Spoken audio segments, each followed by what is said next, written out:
Saudara, perang Amerika dan Iran memanas, drone laut berbalas rudal balistik membenamkan peluang perdamaian.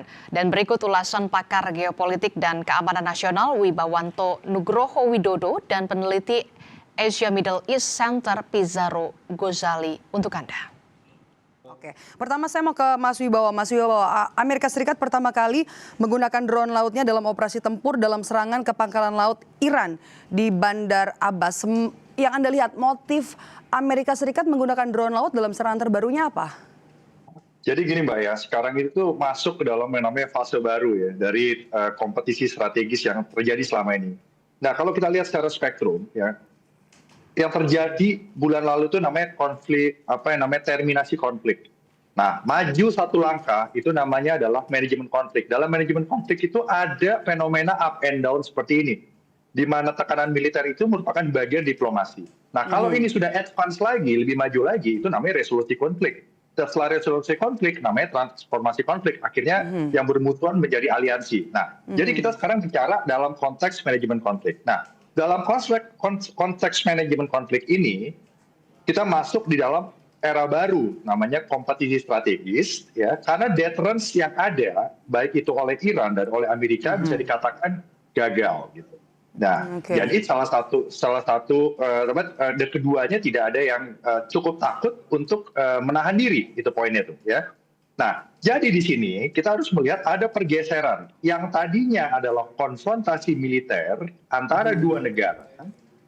Sekarang ini bergeser menjadi kompetisi strategis, multidimensional, memperebutkan apa yang diperebutkan? Satu, menunjukkan bahwa masing-masing negara masih mempunyai kredibilitas dan deterrence yang disegani, itu satu. Yang kedua, mereka mempunyai kemampuan untuk mengendalikan kondisi di Teluk Persia. Yang ketiga, mereka mempunyai kemampuan secara de facto untuk mengendalikan Selat Hormuz. Yang keempat, mereka mempunyai kemampuan untuk menentukan regional security complex di Timur Tengah. Itu gambaran besarnya, empat-empatnya. Jadi ini ada pergeseran multidimensional yang mencakup aspek deterrence, tata kelola maritim governance, ya, geoekonomi, hukum internasional, operasi cyber, perang proksi, serta sinyal politik strategis. Artinya begini Mbak, dari perspektif Amerika, mereka tetap menggunakan instrumen militer yang di depan untuk menekan.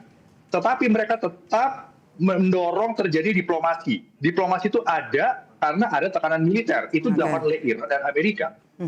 Ekonomi dilakukan dengan cara menekan. Menekan bukan hanya dari aspek-aspek sanksi dan lain-lain, tapi sekarang menekan bahwa Amerika mempunyai kekuatan de facto, kemampuan operasional ya, yang disampaikan oleh Presiden Trump untuk melakukan apa yang disebut dengan yang namanya taxation, apapun itu namanya, ya, 20% dan lain-lain. Yang ketiga, empat adalah cara perang-perang informasi, operasi psikologis yang disasar, begitu Mbak. Ada kemampuan teknologi. Ini jadi bagian dari kompetisi ya, Mas Wibawa. Anda lihat. Ya, tapi ada emerging teknologi yang keluar semuanya sekarang. Jadi itu, Mas, seperti drone laut itu. Jadi Mas Pizarro, Anda lihat rudal balistik yang sama-sama kita lihat tadi juga bagian dari kompetisi. Iya, saya kira sekarang Iran akan sangat semakin mengeras ya dengan kendali utama kebijakan luar negerinya itu diambil alih oleh IRGC gitu. Bahkan kita lihat IRGC itu bisa menganulir kesepakatan-kesepakatan yang sudah dibuat oleh Menlu Abbas Araghchi ya dalam mengelola Selat Hormuz. Kita contohnya dulu ya, misalkan Araghchi dan Oman itu sepakat itu kendali Selat Hormuz itu akan dikelola bersama oleh Oman dan Iran. Saya kira pertemuan mereka, komunikasi mereka itu dilakukan berkali-kali saja, bukan hanya kepada kesepakatan di Swiss. Tapi kemudian IRGC itu membatalkan bahwa kemudian kendali Selat Hormuz itu lebih banyak harus bisa dikendalikan oleh Iran ya, bukan oleh Oman gitu. Itu kan yang kemudian akhirnya nanti ini juga cukup mengejutkan. Kenapa kemudian akhirnya Iran itu juga mengeksekusi misalkan kapal-kapal Qatar gitu yang lewat. Bahkan Qatar itu bagian mediator gitu. Jadi ini kemudian ini memang ada pertunjukan kekuatan masing-masing antara Amerika Serikat dengan Iran. Dan jangan lupa sekarang Maido, per hari ini ya misalkan ya kepala kebijakan luar negeri parlemen Iran itu Abraham Azizi itu udah mulai memperkenalkan RUU untuk mengendalikan Selat Hormuz itu ada di tangan Iran seperti itu. Ini yang kemudian menurut saya melihat membacanya kebijakan Iran sekarang tuh lebih hawkish, dia lebih keras karena emang kita melihat ini tidak lepas dari situasi yang ada di lapangan. Misalkan gitu, Iran melihat bagaimana kemudian Trump misalkan menyebut orang-orang Iran itu sampah, tidak bisa diajak negosiasi.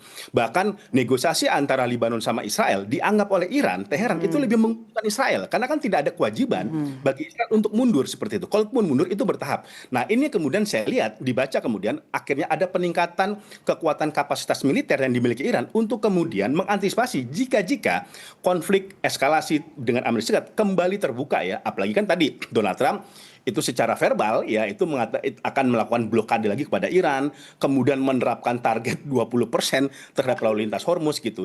Ini yang menurut saya sekarang menjadi sebuah fenomena yang akan sangat sulit tercapai negosiasi gencatan senjata dalam waktu dekat karena kedua-duanya sudah memasang kuda-kuda yang sangat tinggi.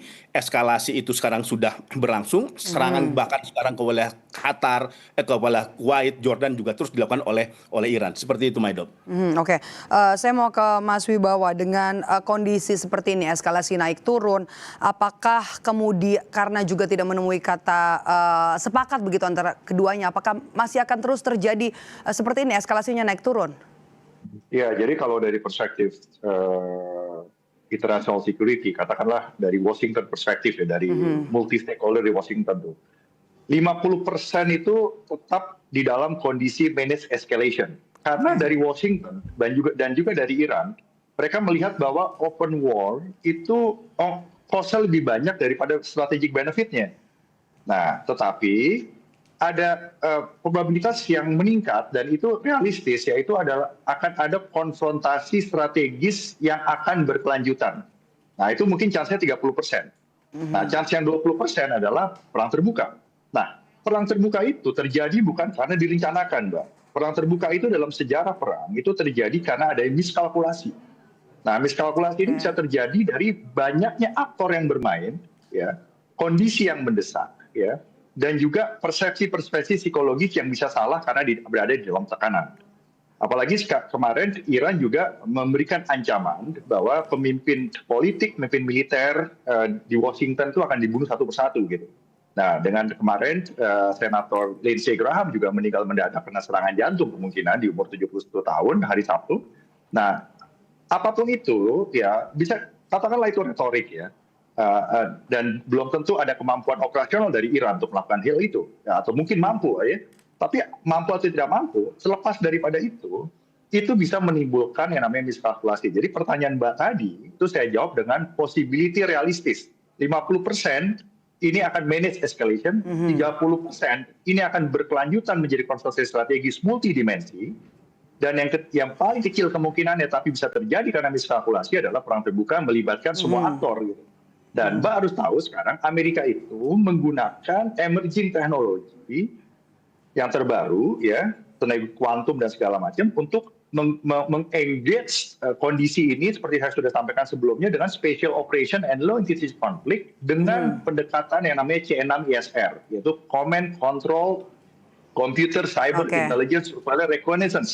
Jadi perang ini akan spesifik, Mbak. Sebisa mungkin itu counter force yang disasar itu precision strike, serangan cyber, tekanan ekonomi, maritime governance untuk mengubah orientasi geopolitik. Jadi saling menekan sekarang. Oke, baik, kita sudah dapat poinnya saya di situ.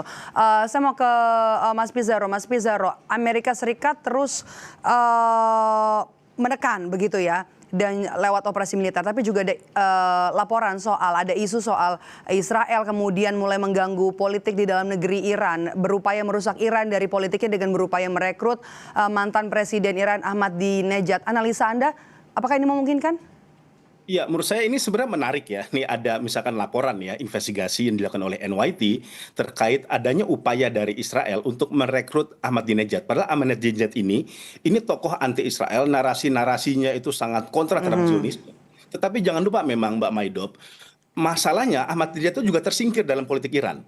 kan dia berkali-kali dia coba maju menjadi calon presiden, itu kan tidak disetujui oleh Rahbar, oleh approval oleh Ali Khamenei. Karena kalau dalam sistem politik Iran, seorang calon presiden yang ingin maju dalam konsentrasi pemilu, dia harus mendapat persetujuan dari Rahbar, dari pemimpin tertinggi. Dan dia kan dalam beberapa tahun ini tersingkirkan seperti itu.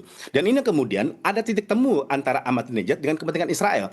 Israel juga sadar kalau merekrut agen-agen untuk menjadi pemimpin politik, merubah rejim yang ada di Iran, tampaknya tidak bisa dari orang-orang exile. Mbak Maidob, kita mau tahu ya, Pahlavi itu ya, anaknya Shahreza Pahlavi, itu kan berkali-kali kan ditolak karena dianggap ini kepanjangan tangan Barat, kepanjangan tangan Israel.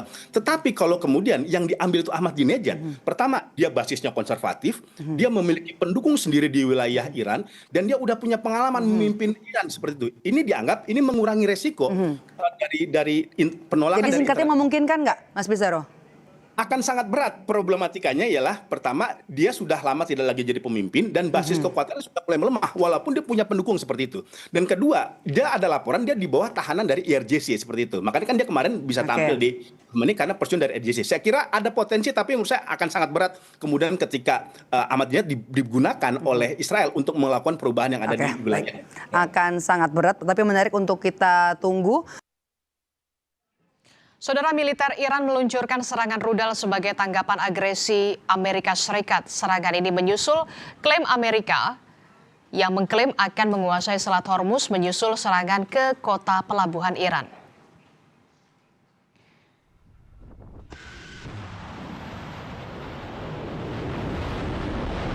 Iran telah menegaskan kendali atas Selat Hormuz, jalur utama minyak dan gas internasional. Iran mengatakan memiliki hak untuk mengelola lalu lintas melalui selat dan berpotensi membebankan biaya sesuai dengan kesepakatan damai, sementara yang dicapai bulan lalu.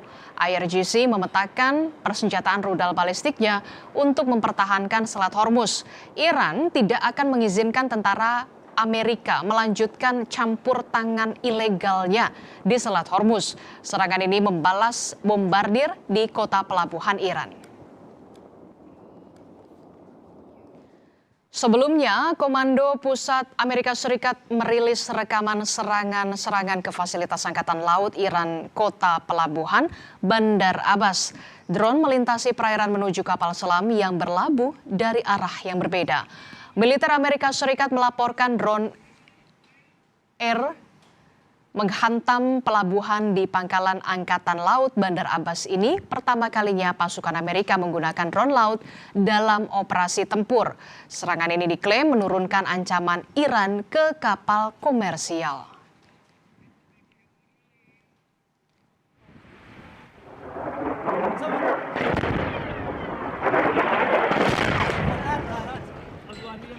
Visual yang dikutip media Al-Masyirah memperlihatkan ledakan hebat terjadi di Bandara Internasional Sanaa di Yaman yang diklaim dikuasai kelompok Houthi yang pro-Iran pada hari Senin waktu setempat. Houthi menuduh Arab Saudi melakukan serangan. Kementerian Luar Negeri yang dikelola Houthi mengutuk dugaan serangan di bandara sipil. Ia juga menyebut serangan itu sebagai pelanggaran terang-terangan terhadap kedaulatan, stabilitas, integritas teritorial, piagam Perserikatan Bangsa-Bangsa, hukum internasional, dan perjanjian internasional. Sementara Kementerian Pertahanan Pemerintah Yaman yang diakui internasional mengatakan serangan itu dimaksudkan untuk menghentikan pesawat Iran mendarat di Bandara Sanaa.